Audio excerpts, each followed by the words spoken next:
So, Toyer, what are the three biggest barriers, would you say, to successful agile adoption? And thinking about it, I suppose, in context of BFSI, which is where you've worked predominantly, I would say, over the last few years. How would you perhaps address some of those barriers? Okay, so I think all three that I would mention probably go slightly hand in hand here, but I'm going to signal them out. So the first one that I see is a bit of, a mindset, right? So I think the fear or the resistance to change, this is one thing that I hear about sometimes when I walk into a bigger organization is, oh, this is how we used to do it, and I'm not sure what it is, but like you mentioned earlier also, maybe it's just the term agile that scares people, so I think people need to be open around, adopting that a different way of working rather than this is how we've always done it here, challenging why it was done that way is not necessarily a bad thing, right?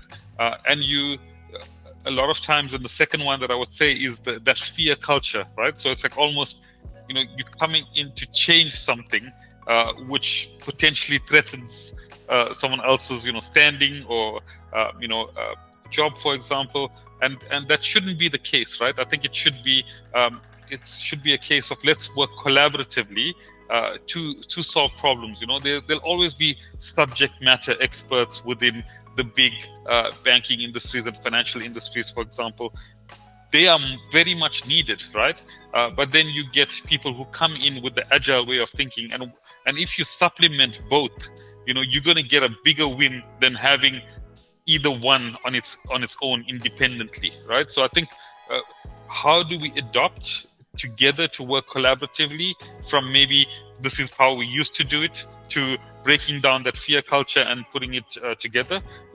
Maybe the last one that I could maybe summarize is just on something that has come to mind is also past failures. Okay, so people maybe whether they've seen it in the same organization or maybe heard from others or maybe have come in from another organization and maybe saw a flavor of agile that was tried to be implemented and didn't work for whatever reason. Maybe that it was implemented incorrectly. Maybe the project itself was not necessarily the right project to implement agile. Maybe there was tight deadlines or something like that, right? But I think past failures and maybe just past impressions on agile could be a lot of resistance or barriers to actually proper agile adoption. Yeah, so that's my three, Rebecca.